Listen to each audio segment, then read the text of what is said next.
Welcome everyone to participate in the Georgetown Chinese Politics and Economy research series. My name is Li Liu. I'm an assistant professor at the McDonald School of Business. I am co-organizing this speaker series with Professor Ning Leng at the McCourt School of Public Policy, who's also in the audience today. The talk series is co-sponsored by the Georgetown Initiative for U.S.-China Dialogue on Global Affairs and the Government Department. Today, it's my great pleasure to introduce Professor David Steinberg, Associate Professor of the International Political Economy at Johns Hopkins SAIS. His research focuses on the politics of international money and finance, and he has many publications and top ones, very good ones. In particular, his highly acclaimed book, Demanding Devaluation, Exchange Rate Politics in the Developing World, was awarded the Peter Kazakhstan Book Awards and has won some other awards as well.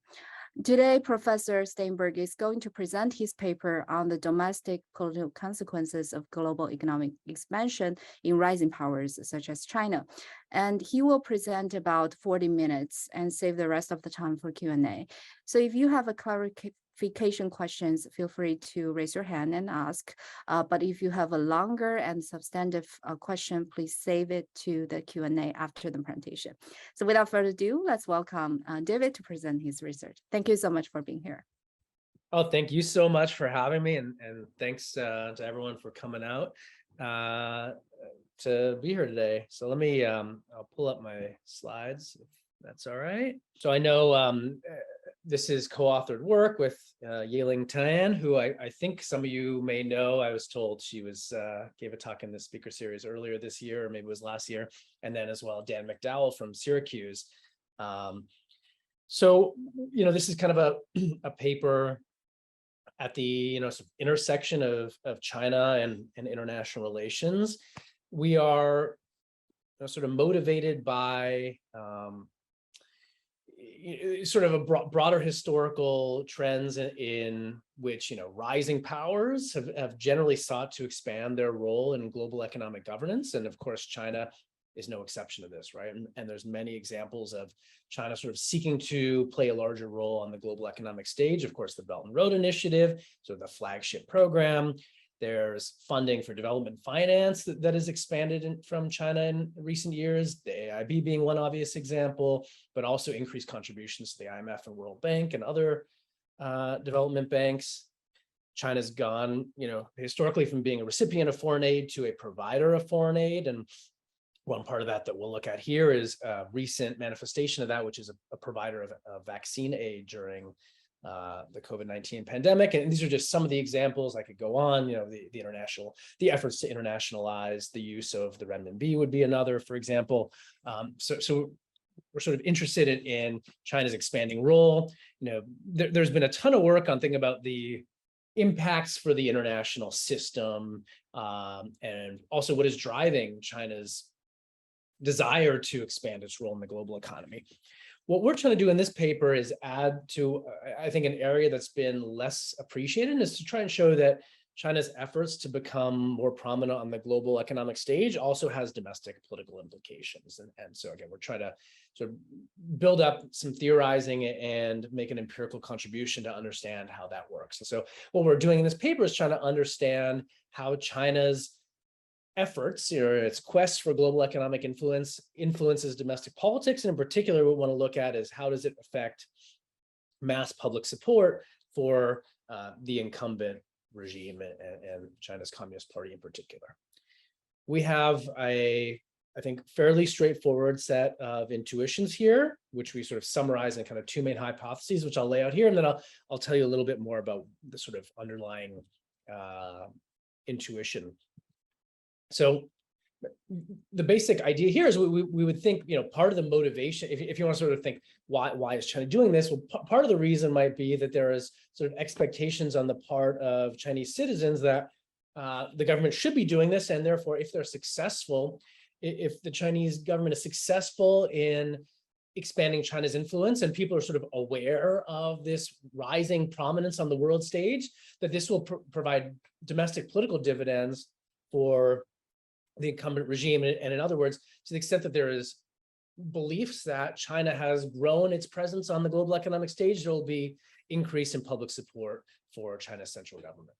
And conversely, we would expect that if it is perceived that China has not succeeded in expanding its role, and therefore, despite being a rising power and its sort of potential influence has risen, but if its actual influence lags behind that, we would think that the population would view this as a negative signal about the central government and not sort of meeting the aspirations of the Chinese population. And as a result, this could reduce popular support for the Communist Party.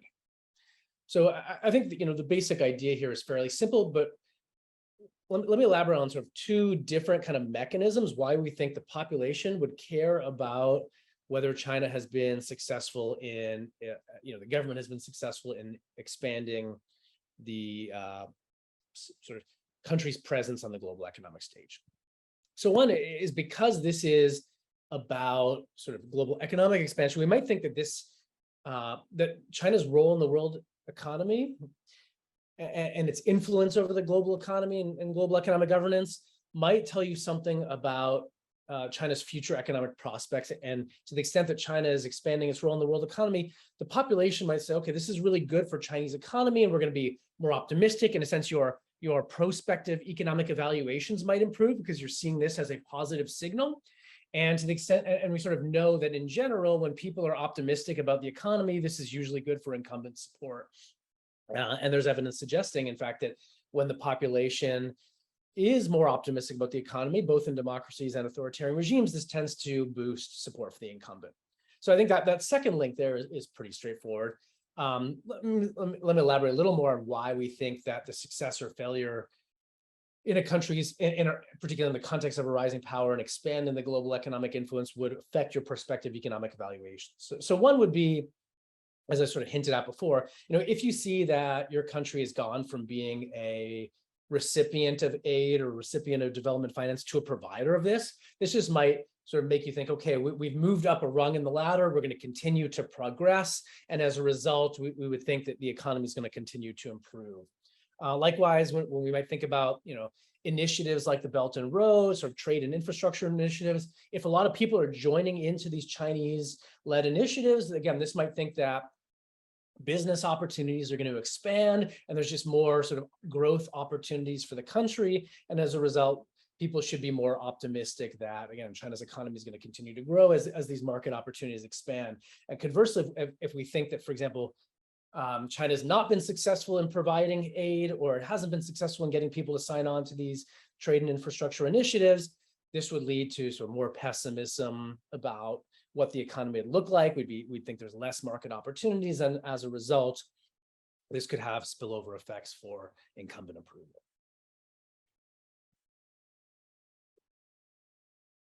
A second challenge, and I think our instinct was that this was kind of the more likely story in the international realm, but we sort of try and pitch the paper as kind of neutral as both of these being plausible, and I think theoretically they are both plausible. So the idea here is that this might operate by, sort of in addition to that first story, something to do with kind of one's social identity and sort of the status of the nation here. So the idea here is that people might think about a country's position in their global economic influence as telling you something about the status of the nation in world politics. And social identity theory, for example, would say that people care about the status of one's identity groups. And national identity, is an important component of one's identity group. So if to the extent that people identify with the Chinese nation as a relevant identity group, and you see that the nation state is playing a larger role, we would view that as a sort of positive role for status. Our self-esteem would boost, our sort of pride in being Chinese and being associated with this sort of rising power would improve. And as a result, we think that greater levels of national pride and sort of esteem in being part of this higher status group would lead to also improvements in government support, possibly because we actually would want to reward the government for doing this thing. If we think that the government is sort of responsible and we attribute this higher status to the government itself, we would want to then reward them with greater support, or, sort of more generally, to the extent that we think of, the Communist Party and China's central leadership as just being kind of symbols of this nation, to the extent that we're prouder of that nation, we also are going to sort of think more highly of these other sort of national symbols as well. And so, sort of a couple sort of different reasons that we think where, again, a larger global economic influence would lead you to perceive the country as having higher status, to feel more esteem and pride in that, and therefore to reward the incumbent with greater support. We think both of these are plausible in part for sort of thinking about the dynamics for why higher or lower levels of global economic influence will shape incumbent support, in part because if you look at sort of official government portrayals of some of the initiatives that we're going to look at later, the Belt and Road, Asian Infrastructure Investment Bank, vaccine aid, but I'm sure others, the sort of official media and China's leadership itself tends to emphasize both the economic benefits and the sort of national self-esteem, pride, self-confidence sort of status stuff as well. So just to give one example, we'll give two quotes about the Belt and Road Initiative to sort of give you a sort of flavor for what these sort of portrayals look like. So there's a state council report that describes the Belt and Road as helping China build a new pattern of all-around opening to the outside world. It's talking about, again, for us, the key is promoting economic transformation, upgrading and becoming a new engine of economic development. So again, here the idea is that again, the state council is sort of saying, okay, well, look, one of the rationales for this is the Belt and Road as one example of an effort to expand China's global economic influence is going to help China develop further. Amazingly, they've also sort of stressed the role of national pride here. This particular quote, also from the State Council, talks about how the Belt and Road is going to reproduce the confidence and posture of the Silk Road, arouse national self-confidence, self-esteem, and national pride. It feels like they've been reading social identity theory here. Again, quite, I think, sort of remarkable reference to, again, self-esteem and national pride. So what we want to do empirically then is to try and test out, firstly, does sort of perceptions of rising or declining global economic influence for China actually boost support for the central government? And if so, to what extent is this happening because it's changing people's perceptions of the national economy and future growth prospects, or to what extent is it activating these more sort of identity, status, and pride related considerations? So let me take a little bit of time of talking about how we go about testing this.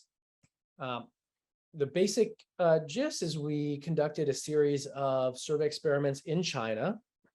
The first ones were done in 2019, I think a third one in 2021, and then the final one in early 2022. You might notice a bit of a lag in 2020, early 2021. You could probably guess what slowed us down on this project for a year or so.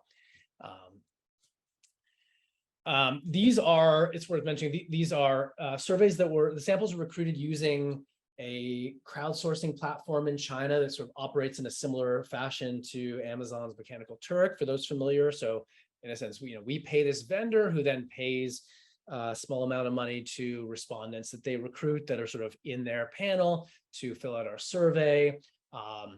Again, it's not surprising that these are not going to be nationally representative samples.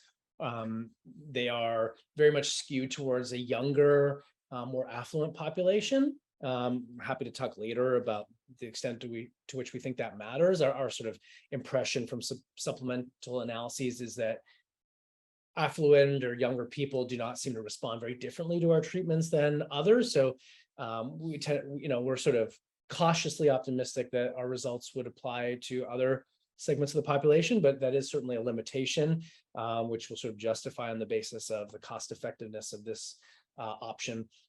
Another thing to note about the samples is, because they are paid respondents working, doing this online, there is a concern about the quality of the respondents and to the extent to which they're actually paying attention, right? It's sort of a common challenge for online survey research.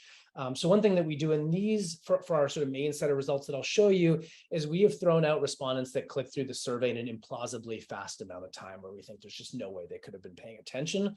So we in this particular case, I think for all the surveys here, respondents that filled out our survey in less than 3 minutes were sort of discarded. Though I have a table in the appendix that sort of shows whether we include all respondents or use different cutoff thresholds doesn't really change the broad patterns, but that's sort of what we did for the main results here. Okay. Each of the 4 surveys focuses on a different aspect. Well, 3 of the experiments focus on a different aspect of global economic expansion. So we did one experiment focused on the Belt and Road, as you probably figured out by now, one on the AIB and one on vaccine aid. And then the final experiment we did was we want to follow up and look at success or failure on the domestic stage. And we look at, actually, it's not just inflation and unemployment, it was sort of growth, inflation, and unemployment. And I'll get more into that later, but the idea is to see whether success or failure in the domestic economy has similar or different effects in various ways from perceived success or failure on the international stage. I'll leave you in suspense on that one for now. Okay, so in all 4 experiments, we basically, of course, we're focusing on different topics, but we try to keep the sort of outline of our experimental design as similar and consistent as possible across these 4 different experiments. So in each experiment, we have a control group where we just do not provide any information about whether these initiatives have been successful or not.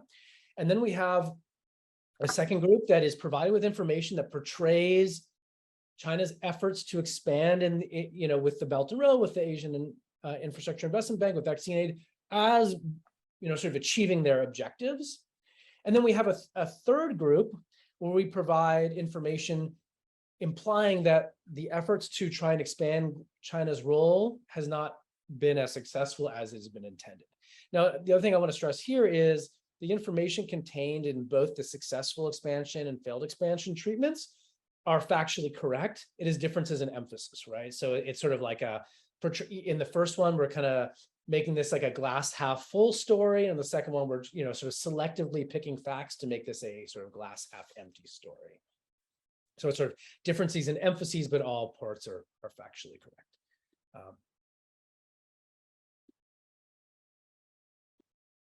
So after providing these sort of information, we then asked a question that is not really the outcome of interest we want. We sort of use it as a manipulation check, but also our sort of main goal is to just kind of make it not, to sort of create a little space between the information in these treatments and the thing we ultimately care about, which we'll ask about later, which is the satisfaction with China's central government. So we sort of provide, okay, have these programs succeeded or failure? We provide one of those sort of frames, if you will. Then we ask, do you think that China should continue its efforts in pursuing the Belt and Road or AIB or whatever? And I'll give you the full text of the surveys in a minute. And then they click on the next page of the survey where they're asked a series of questions about the things we really care about, including their satisfaction with the central government. But the point here is to sort of not say, hey, the Belt and Road has succeeded. What do you think about China's central government? We think is going to be a bit too heavy-handed. So we try and, by moving the questions later on in the survey just to the next page, we think that this will sort of hide the intention here and create a little bit of sort of distance and distraction. So here's sort of what it looks like for most people did these surveys on their phone. Here's a sort of English translated version just to get you a sense of what it looks like. So here is just one version. Again, the surveys were not actually fielded in English, but you can see, there's some information, and we'll go, this is just one example from our second survey on AIB. And you'll see the question here is, do you agree that the government should continue to support the AIB? And then when they click and answer that question, they will move on to the next question on the survey that asks, to what extent do you agree with the following? And the first question that was always asked there is, I'm very satisfied with the performance of the central government. So again, it's our main outcome of interest that we really focus on is the one on that second page, but we sort of try to create some distance here. All right, so just to give you a little bit more of a sense of what the experiment looks like. So the Those in the control group get a very brief description of the Belt and Road Initiative, that it was launched in 2013. And we just asked, do you agree that the government should continue to support the Belt and Road Initiative? Again, this is sort of our distractor manipulation check question. In the successful expansion treatment, we say it's attracting global attention. 152 countries have joined, and we talk about the successful building of infrastructure and increased connectivity. Again, all sort of facts emphasize, sort of described in a broad light. In the third group, we have talking about how some prominent countries have stayed out of the Belt and Road, others that initially joined subsequently decided to cancel their projects. Again, a sort of factually accurate, but a set of selective facts that make it at least seem like the initiative has not achieved its aims, or as well as it could have. For the AIB experiment, again, we sort of start with a simple introductory sentence talking about when it was launched and the basic objective, and asking respondents whether they think the government should continue to support the AIB. In the positive one, we talk about sort of praise, the number of countries that have joined, how financing has grown rapidly, and the number of projects.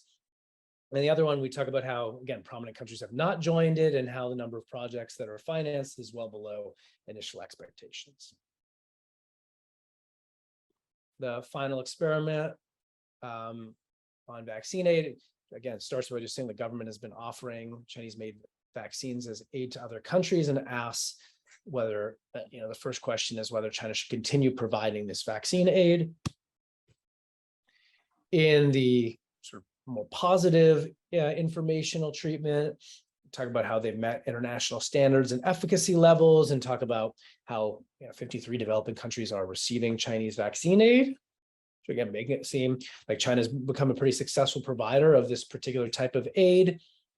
In the other one, we talk about sort of skepticism of this and the lack of transparency in these programs, which have been quite serious concerns, of course. All right, so that's the basic setup.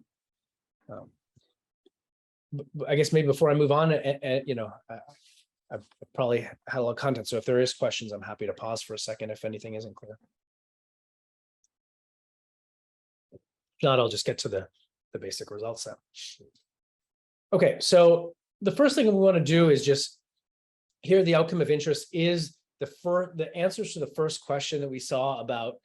So in the first two columns for the Belt and Road, the outcome is about the question, do you think that China should continue to support the Belt and Road? For the AIB, do you think China should continue to support the AIB? For the vaccine aid, again, that same question. The sort of odd numbered columns do not contain any control variables. We're just comparing the effects of the treatments relative to the control group. In the even numbered columns, we have controls for, as you can see, listed at the bottom: age, education, income, membership in the Communist Party, urban hukou status, and gender.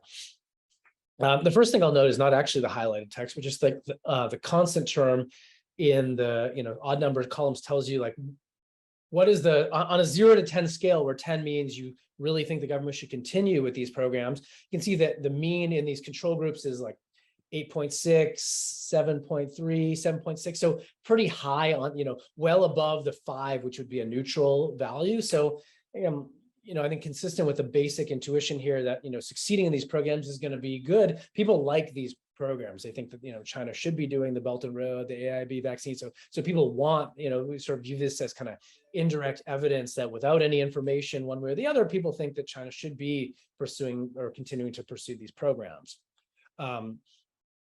The main finding here, though, is that, again, this is hardly a surprising finding, but when telling people that these programs have failed in various ways, right, that people are not joining them and they're not quite achieving their aims, support declines by actually a very remarkably consistent across 3 different experiments, really about 2/3 to a little, 0.7 of a point on that 10-point scale, which I think is a pretty sizable scale here.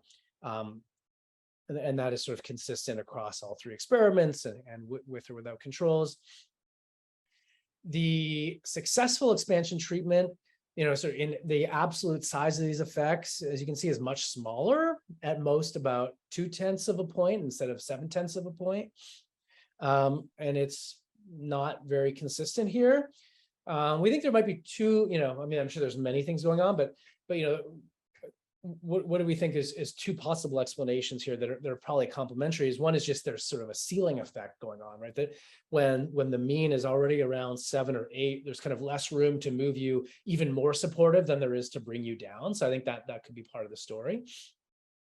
The other thing is the information contained in that sort of more positive treatment probably fits more closely to our survey respondents' priors, to the extent that they're consuming national media, which, yes, there is some more critical portrayals of these programs in the Chinese media, but I bet you have, 99 positive articles for every negative, to every one negative one. So, we think part of the reason why, there hasn't been, that treatment didn't sort of work, if you will, in making people even more enthusiastic about these programs is that just the information isn't really new information. It fits with, again, there's sort of existing sense that these have been overwhelmingly successful programs. David, I think there might be a third explanation. I don't know if that's going to be. Sure, yeah, I'm certainly open to that. What is that? Well, I'm thinking about this like a loss aversion bias, right? It's a sort of a psychology term. It's a cognitive bias. Basically, people, when they face, loss, they feel like twice as painful as, gain something. Right. So it could be they just don't really, they try to minimize the risk, and right. they really hate it when they hear the project is not successful and they want to stop it. Right. No, that's great. Thank you. Yeah, one other, we hadn't thought about that. One other thing we thought about, which we sort of speculate on in the paper in like one sentence, is like, it's possible that our sort of success treatment sounds like propaganda, and people are sort of reacting negatively to like what might appear to be just, propaganda. If you just go back saying, oh, it's met international standards, and, maybe some people are like, oh, this is bullshit. Like, so again, we have no evidence directly to suggest that, but it's sort of consistent with some prior work on Chinese public opinion. What is it? Huang Haifeng, I think, has some paper on the sort of the pathologies of hard propaganda. So it's at least possible that would be interpreted that way. I think another issue actually that is related to a more substantive question, which I'm going to ask later. I think maybe this also has to do with people's prior about whether there is an overexpansion of China's projects overseas, right? Especially given that you're doing these experiments between 2019 and 2022. These are the period that China had a lot of domestic economic issues. I think there was also a perception that we have to focus on domestic issues rather than overexpanding overseas. So I guess like maybe the people who are taking the surveys also had the impression, and they feel that even if it's successful, we probably should not necessarily like expand more, but when people hear that there's a failed expansion, they feel like they should stop it. Yeah, it's possible. Though I'd say, to me, the baseline levels being pretty high is not so consistent with this idea that people are that worried about this. I wonder, again, I'm sure there are some people who feel that way. And maybe it would be interesting to look at like what I forget offhand, like what are the covariates, sort of the things, the sort of, other variables there that predict this, that maybe would sort of get at what type of people are more likely to feel that way.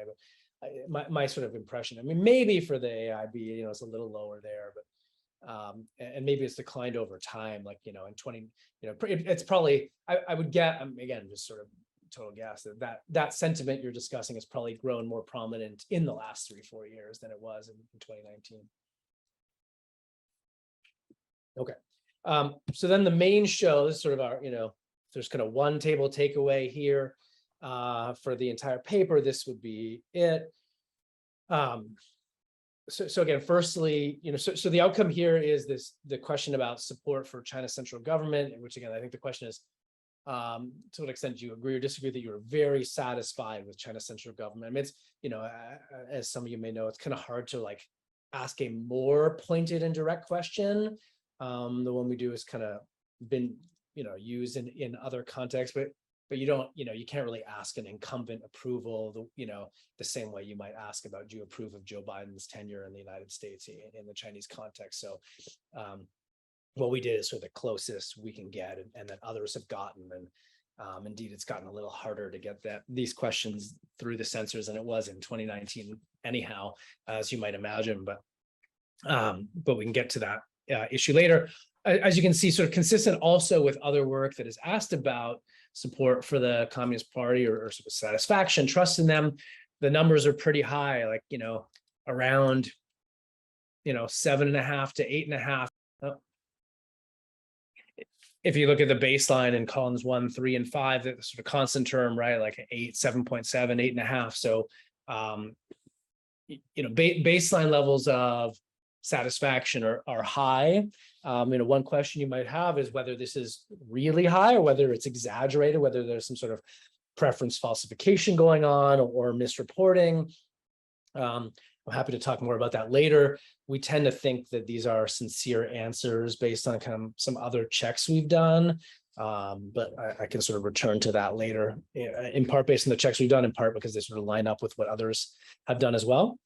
But the main finding here is this negative effect of our failed expansion treatment. So we see that, again, those who on the previous page of the survey heard that the Belt and Road or AIB or vaccine aid wasn't achieving its goals, or that there were some, sort of blemishes on those records. In the next page, we're on average about 0.2 of a point less likely to, on average 0.2 of a point lower on that scale. Now, 0.2 of a point is not a large effect. We're not trying to claim that this is by any means a very large effect. But given the sort of subtlety of the treatment and the distance there, and the fact that we think this is an issue where people have pretty strong priors, it's not like, asking, I don't know, Americans about some, asking Americans about trade policy where maybe they don't have very well formed opinions, or student debt relief. I mean, I think people have a pretty good sense about whether they like Communist Party rule or not in China. So the extent that we can even, that this information can move even modestly, I think it is something here. Something important to note. Again, the successful treatment, sort of just as it didn't move, I mean, given that it didn't move very much in terms of your views on the programs itself, it's not too surprising that it didn't actually also have this sort of further downstream effects on support for the regime. So again, the basic takeaway is that information that makes people think that these initiatives are unsuccessful, that China has failed to expand its global economic influence, have a small but very consistent across the experiments negative effect on satisfaction with the central government.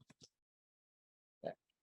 So next thing we do is try and tease out why, like what is going on? How is it that this information about failed expansion is leading to changes in incumbent approval rates? So we, again, want to test these two different mechanisms, the economic channel and this national pride channel. So immediately after the question about central government satisfaction, we have two different questions that the order of which was randomized in the experiments. So one is a prospective economic evaluations question that asks you how much you, again, do you strongly agree, somewhat agree, so on this 11-point scale that the economic situation in China will improve over the next 5 years. We focus, it's probably more common to look at a 1-year prospective evaluation. We thought a 5-year one would be more appropriate in the sense that, these are kind of longer, medium to longer term developments in sort of China's changing role in the world economy. And we don't think it'll necessarily change people's sense about how, whether China's going to improve in the business cycle, but whether the sort of longer term prospects look good. So that's the reason we decided to focus on that. And for the national pride, we use a pretty standard question that's been used in other work, both in Chinese politics and in international political economy, about sort of national pride, which is just to what extent do you agree or disagree that you'd rather be a citizen of China than any other country in the world. So what we want to do here to sort of tease out these mechanisms is use these variables, use answers to these questions as sort of mediators between the failed expansion treatment, which is where we get the action, and that other outcome variable satisfaction with the government. So we want to see, was it the case that when people read the failed expansion treatment, did it make them more pessimistic about the economy? Did it make them less proud to be a Chinese citizen? And did those reactions in turn contribute to the decline in, or at least correlate with the decline in satisfaction? So what we're trying to do is disentangle those average treatment effects from this slide, right? So we want to see how much, for example, in that first column, that 0.2 of a point effect, how much is it of that 0.2 of a point effect is accounted for by each of these different variables, these channels, if you will. Okay. So we use, sort of standard kind of causal mediation methods to try and disentangle it. And what those methods really do is, again, see how much the treatment affected changed responses to these two questions, and then how much those two questions are then correlated with the outcome. So here is a plot for each of the three experiments. You can see the sort of row at the bottom is the total effects, and that's just basically showing you the same information from the previous slide. It's showing you that the total effect of the treatment, right, is something around 0.2 in these experiments. So what that total effect is telling you is the same thing we saw before, that the failed expansion treatment reduces central government satisfaction by 0.2 of a point. What we're trying to focus on here is these mediation effects in the kind of top row of these figures. And so here we're looking at the national pride mechanism. And so what we can see, it's actually a little bit hard to tell, those three effects are each statistically significant, and they account for about, depending on the experiment, 40 to 50% of the total effect. So something like close to half of that total effect we observe is being accounted for by declines in the degree to which people are sort of proud to be a citizen of China. In other words, what this is suggesting is, across all three experiments, there's some evidence that information that these programs are unsuccessful makes people less proud to be Chinese, and that is helping explain the decline in central government satisfaction. If we turn to the economic evaluation mechanism, you can see here again that the mediation effects are all kind of nulls there, and quite small in the case of vaccine aid.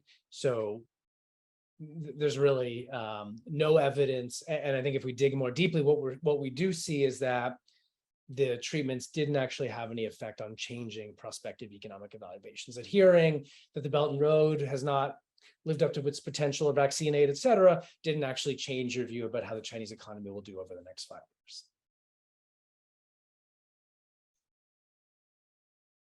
The punchline, again, the main point of this section is that we find some evidence, again, actually across all three experiments, that there's a national identity pride story going on that helps explain the main result, and no evidence that this is due to deteriorations in one's sense about how the national economy will do. All right, the last set of results I want to show you is from our final experiment. And the goal here, when we presented the paper a couple of times, people kept saying, well, okay, look, you're getting these findings that global economic expansion or failure to do so reduces incumbent support. So what? I mean, isn't this just like, don't we expect failure to always just reduce incumbent support? Like, what is different about what's happening on the global economic stage? Wouldn't we just sort of always expect this? And we said, okay, let's find out. So what we did is do a fourth follow-up experiment where we were trying to, again, follow up parallel design to see what would happen if we tell people about successful or failed domestic economic initiatives. And the two questions we really want to disentangle here is the magnitude of effects we observe in the international arena large? How does that compare to in the domestic arena? Right? Like, so how much does not hitting your inflation or unemployment objectives, how big of an impact does that have on central government satisfaction compared to not getting people to join the Belt and Road Initiative? And the second question is it happening for the same reasons? Like, is it the case that if unemployment is higher than it should be, does that change your national pride, or does that operate through a different channel? So those are really the two questions we want to sort of tease out here in trying to sort of just, compare, so this experiment is trying to compare it to the previous three. We did this survey using the same platform and sort of same type of convenience sample and so on in the beginning of this year. Had to think for a second whether we're still in 2022. And as I said, sort of follows the same kind of experimental design where we have three conditions: one where you don't provide any positive or negative information, a positive one, and a negative one. So what we wanted to do is kind of make this as sort of strong and encompassing experiment on domestic economic conditions as we can. I'll admit we kind of struggled to think about what the kind of distractor follow-up question should be. We wanted one that kind of made sort of sense and being as sort of consistent with the other ones as possible, but also something that we could see if our treatments would move them to sort of figure out, if we were to get nulls, like what was going on. So what we came up with is just saying, okay, China's pledged to keep the economy strong, have high growth rates, low unemployment, stable prices. And just, do you think the government should do more or less or about the same to achieve these goals? Again, trying to stick with a similar kind of question about, effort, like we did in the other ones. In the successful one, we talked about how China continues to meet its growth target. I mean, that's true. I mean, obviously it's because the growth target keeps being revised downwards, but that's a story for the next column. Exceeded its goals for job creation, and again, current inflation is low compared to earlier decades. Again, that was true. At the time of this experiment, it is worth mentioning that the prices were rising faster at a monthly rate than they had in over a decade. So again, we're sort of, the temporal comparison is going to be very different. Again, emphasize how growth rate has been steadily falling and unemployment's been rising. So again, like the other experiments, both the domestic economic success and domestic economic failure treatments are providing factually accurate information, just again, a sort of glass half empty versus glass half full type comparison.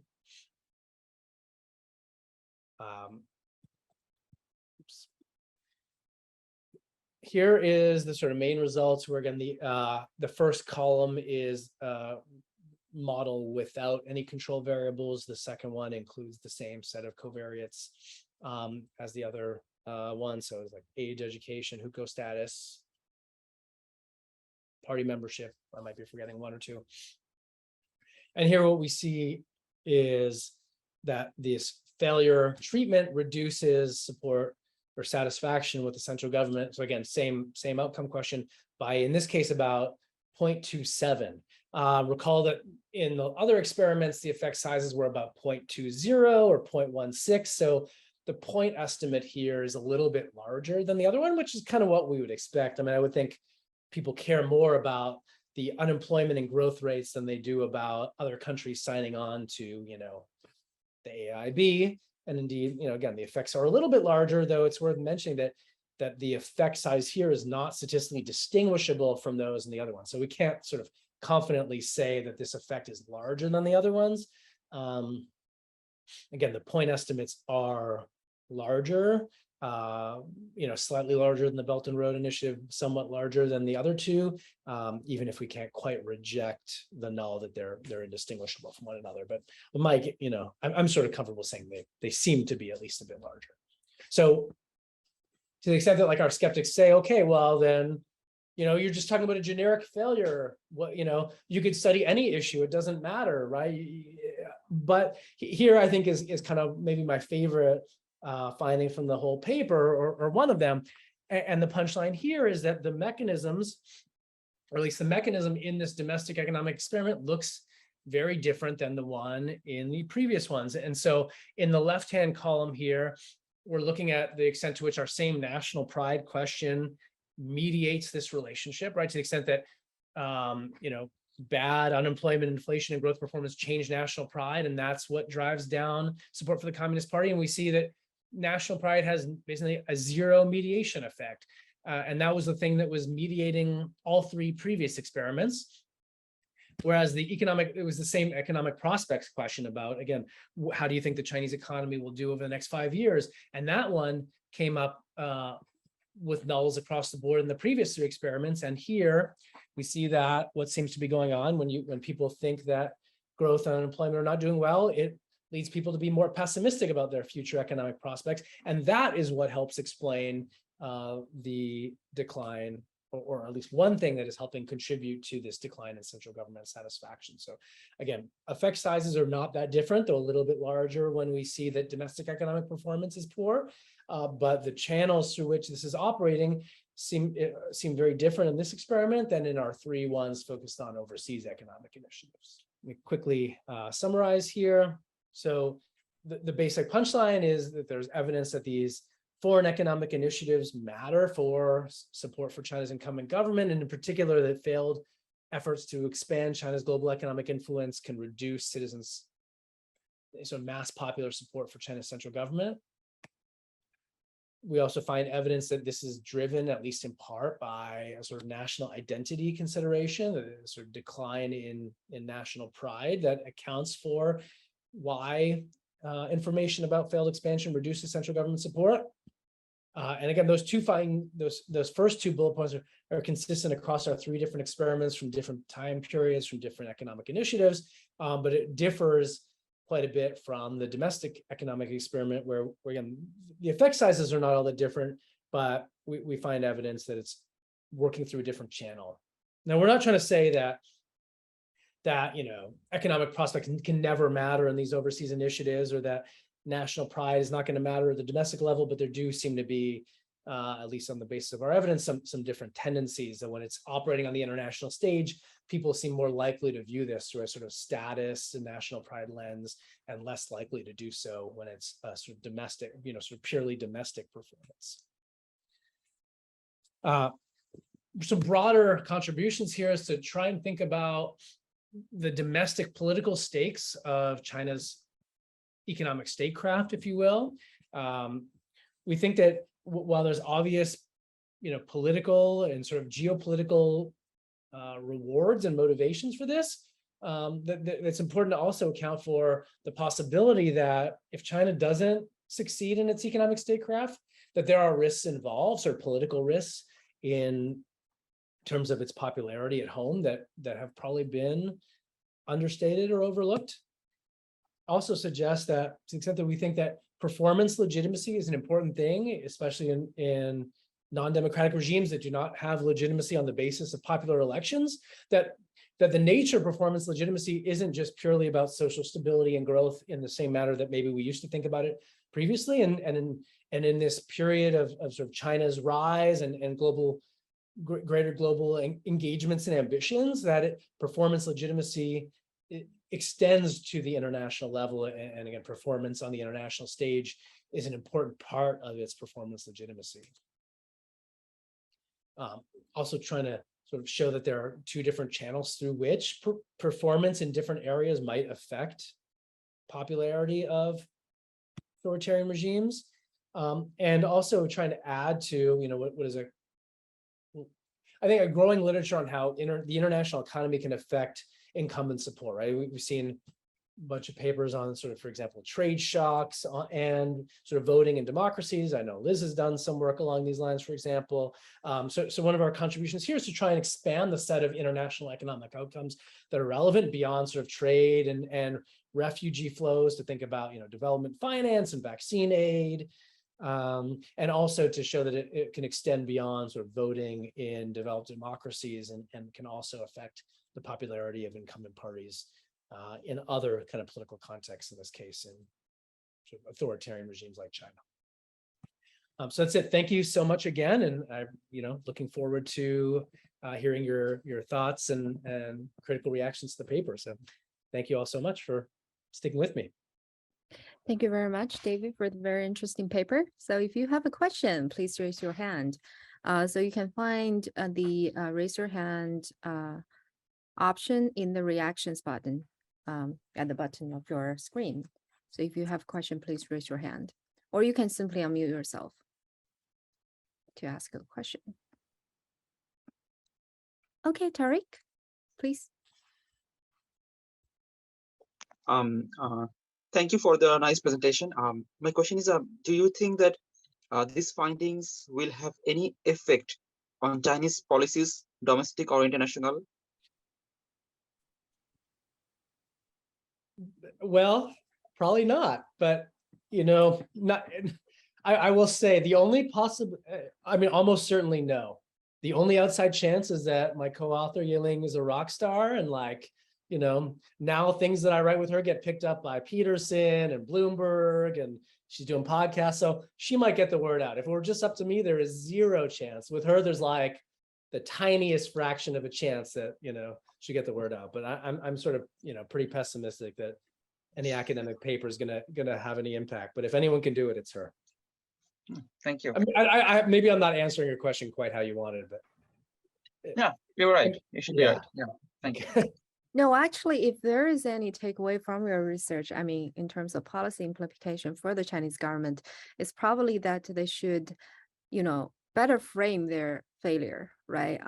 So actually, that's related to a question that I want to ask you, mainly about the contribution of the paper, because you talk about this performative legitimacy. If this kind of like a failure, okay, suppose that the impact of failure on regime support is so big, significant, that important, that actually raised a question about, China's media control and also how they frame their, I guess, some of the failed projects, especially associated with the BRI, which is pretty obvious. I think for example, in the West, in this country, you hear all about this depth diplomacy narrative about BRI, but in China, you see more positive portrayal of the whole project. And even if there is a failure, they will say, "Oh, this is a trial and error."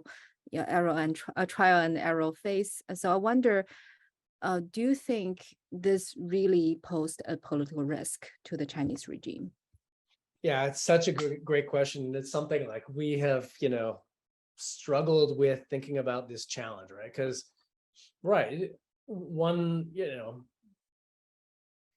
in the end, you need you need these failures to be known for them to have any political impact, right? I think that's the sort of basic gist, right? So I guess because of that, I think we should, when we think about how do we apply these findings to sort of the real world and whether they'll actually could impact government support, what we have to sort of be cautious in making that leap. On the other hand, I think that, the Chinese censorship system is imperfect. And I think to the extent that I guess my reaction, my sort of what I would say is that objective success or failure, and even Western media reports of this, will get filtered through, right? There is people who have, VPNs and other access. I mean, even I think my sense is, though I'm not 100% sure, that like people like, Wall Street Journal, New York Times, FT gets read in China. They post these articles in local languages, and so people are able to get access to them. And so, and I think that to the extent that these, sort of poor performance on the international stage, to the extent that it is objectively poor performance, I do think it will filter down to a degree. But you're right, it's not going to be of quite the magnitude of like everybody's going to know about it. But I do think, it's impossible to fully hide these failures. And so I think, there is some relationship between, objective performance and information about that, even if it's noisier than it would be in a country with less censorship. Yeah, David, I really like the paper. I was just trying to play the role of, reviewer too, to give you. I know, I appreciate that. It is a tricky issue, and we've really tried. There's a little section on the paper we talk about kind of media coverage and how it's mostly negative, and how that sort of maybe explains some findings. But we feel we still go at pains to say, well, look, they still have, people in China still have some access to these more critical reads, because I think it is. If it's completely censored out, then our sort of point, and then this paper becomes a purely academic interest of like, what would happen if this information flowed freely? So I do, it is a tough balance for us to strike in this paper. Yeah, I think even in this country, right, in the United States, I think there are some studies about, for example, the effects of foreign aid, say support, impact on voting or support for the incumbent. I think here, the general sense is that people pay very little attention sometimes to international issues, and also especially this kind of foreign aid issues. And there are also some papers like by Mike Toms and also Song-Ming Ro, showing that people don't understand trade policies, actually, even their own interests. So I guess like the bigger challenge I think the paper faced, especially in framing its contribution, is that people would say, okay, here people have votes, but they pay very little attention to this kind of issue. How do you expect Chinese citizens actually, pay attention to this when they really, in other scenarios, framing their support to the regime? I think, to me, actually, a more interesting story there is not how failed projects enrolls citizen support, is precisely this like non-significant results that you find, that framing how successful these projects are actually has very little impact on citizen support to the regime. Ceiling effect might be a reason, but I think a bigger reason is probably China's citizens' transition from the sentiments of 厉害了我的国, the bravo my nation, that kind of pride, to a phase that's more realistic. And they care more about domestic issues, and also having this overexpansion in the overseas may not necessarily, help their evaluation of the regime. So I do think like probably in the next draft of the paper, you can spend more time in explaining that non-results, because I think that's super helpful, super interesting. Yeah, I think, I thank you for that. I mean, I think the challenge is sort of, as you kind of hinted, it's really hard to figure out what exactly is explaining the null, and whether it's sort of, a ceiling effect or a sort of meaningful null, or whether it's because people are viewing it as propaganda, or it's just consistent with their priors more so. So I think it's, I like the idea. I just like, in terms of how to execute, I just don't know how we can do it in a way that's convincing, I guess, is my concern. Nulls in general are tough, right? Like, I mean, it's a pretty precisely estimated null in this case. It's hard to explain, what is going on. And I guess I'm just not sure, if it's really, if it's a ceiling effect or consistent with their, if it's a ceiling effect or consistent with their priors, then it would still be meaningful that like, oh, success is still in the real world could still boost support. But if it's about like some of these other things you're talking about, well, then success really doesn't matter. And then it's a one side, like I think there was an early version of the paper like, oh, well, this is not a good calculation for China. You get no benefit, but you have all these risks. But then we're like, well, it may not really, that's true with the experimental results say, but it's not clear that's really what like the real world implication is. And so I'm a little, I'm nervous to sort of take a hard stand on it, because I don't know how we could really disentangle those. I mean, maybe there's a follow-up experimental design that would allow us to do that, but we haven't been clever enough to figure out how to like really disentangle these. I mean, obviously, if you have like suggestions of how to distinguish these explanations, I think it's going to be pretty tough for us, unfortunately. I was gonna actually have a second finger on that. So I also find, first of all, it's convincing. I think the regression results are definitely convincing. The interesting thing is the non-results, and that also the non-results are consistent between the treatment of overseas, successful economic expansion and domestic economic success. So when I see those like very consistent non-results, my intuition, my hunch is that Chinese people actually are not thinking about the central government from the point of economic development. Like for so long, we think about where is the performance legitimacy of CCP, we think about economic growth. But your experiments, both overseas and local, are telling us that so what if we're painting it in a successful story, it does not seem to give them, the audience, a boost, right? Not to mention that all the coefficients in the successful treatment for the successful, it's negative. So even though it's not statistical significant, but that was quite shocking to me. And I like that. I mean, the implication is unfortunately. I mean, plus your mediation analysis that national pride clearly works, but not economic growth again. So I thought that was like mutually supportive, that maybe we've been understanding performance legitimacy wrong. But certainly this is like an overreach, like in reading the results. But I thought that was quite, I've not seen empirical results like that before. And I find it super interesting. Yeah, that's a good point. I think pointing to the sign of the effect as like a really meaningful true null is helpful in that way. You're right. It's not Yeah. like kind of understating it. It's yeah, and that's why I think I kind of speculate about, okay, well, maybe this is viewed as propaganda or something. Because how else would you explain sort of a backlash to that?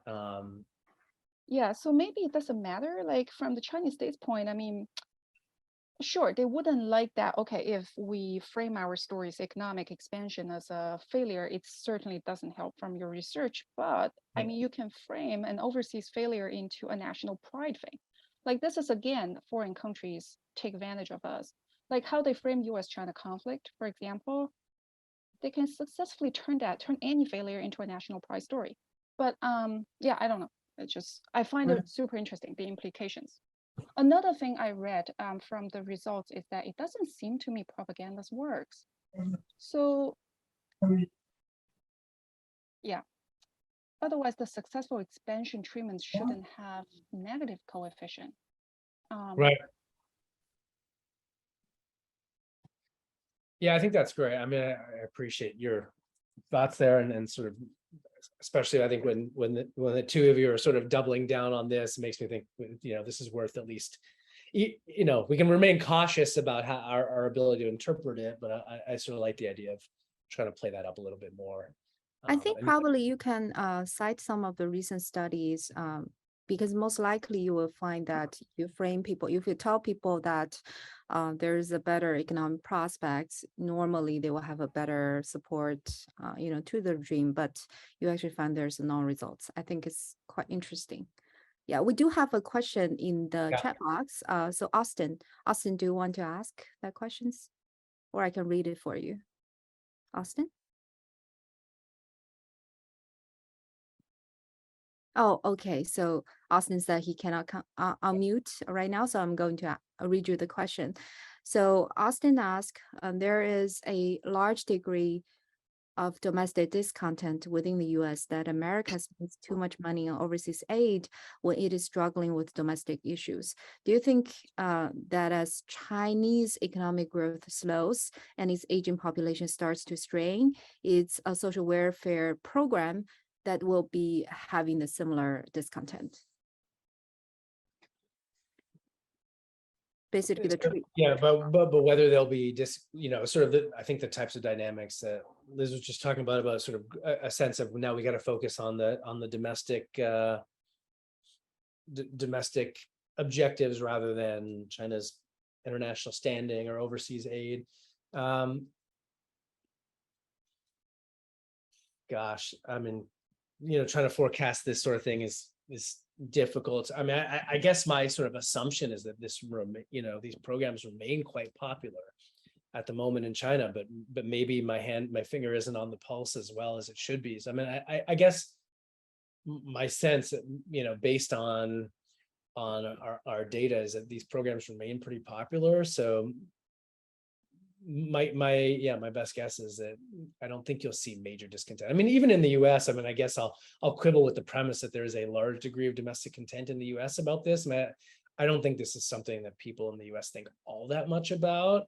I mean, I know people can sort of whip up, sort of objections to this, but I'm not sure it's like all that salient of an issue. I mean, I think, again, this is just sort of guessing here. I think it's probably a more salient issue in China, like this, the sense of, oh, it's great that we're doing this, but Liz seems to disagree with me on that one, and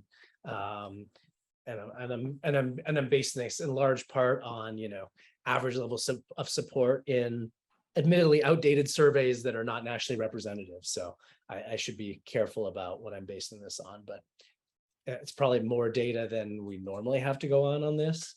So I guess my assumption is I'm not seeing this becoming terribly unpopular anytime soon. David, actually, I really like the comparison between, for example, the international expansion scenario and also the domestic experiment. I think it's just hard to really compare those coefficients, given that there are two very different scenarios. Of course, you can say, okay, maybe in one scenario the coefficient is larger, but because the framing, also the text Sure. is not exactly comparable. I think one possible experiment you can do in the future, I'm not, I feel like I feel sorry for asking you to burn more That's cash to okay. this. So I think one thing, I remember Lauren Prather, when she was still a PhD student at Stanford, she talked about the idea, she had a paper, I don't know whether that one has published or not, but it was basically a survey experiment in the United States, the same amount of money, asking people whether this should be given to, foreign citizens or should be invested domestically. So that is a direct trade-off between, I guess, financing overseas project and also financing domestic project. And in that scenario, you can actually compare. So I think that is actually something that's interesting to do. And another thing, actually, I was when I was like listening to your talk, I feel it's very interesting to actually compare the two mechanisms, the national pride one and the economic cost one, when the two of them actually conflict with each other. So right now, these two mechanisms pointed to the same direction. So you're just like evaluate which one matter, but even more interesting scenario is that they actually conflict with each other. For example, one project is very high profile. It actually boosts people's national pride, but at the same time, it's economically really costly and doesn't make sense. I guess some of the projects in the Belt and Road Initiative, especially those projects that take longer to be profitable, those are those projects. And also during the Mao period, there has been a lot of state propaganda and also stories about how domestic population is starved, but at the same time, China still sends a lot of foreign aid to Africa. So that is when the national pride and also economic cost actually really sort of doesn't really go along. They have a tension, and then you see that how that actually affects the outcome variable, which is the regime support. I think that might be a very interesting sort of a story that you can find there. Yeah, those are great ideas. To sort of defend the kind of the comparison softly. I mean, I take your point, sort of, tough to compare them given the sort of different samples somewhat and so on. I mean, I guess the thing that's sort of striking to me is how similar the coefficients are across the three sort of overseas ones. And so, despite the fact that they're also pretty different experiments, right? And yet, like, the effect on like supporting that initiative is pretty consistently like 0.7 of a point, and the one on regime support is pretty consistently like 0.2 of a point, despite again being different samples and different experiments. So I mean, it makes me a little more comfortable comparing them, but yes, they're obviously, had we had a massive sample where we had, different programs with success or failure all bedded in the same, like, 10,000 person survey experiment, rather than, we're changing the initiative, we're changing the time period. So no doubt there's a little bit of a apples to oranges comparison there. So I sort of, your point is well taken. I'll still say I think we're still comparing two different fruits, at least. It's not like we're comparing, an apple and a cheesesteak. We already have a very, sort of a very good discussion, especially about the paper. And if there's no more questions from the audience, let's thank David for giving such an interesting talk. And also, like, I thank everyone to be here. And we will see you next week.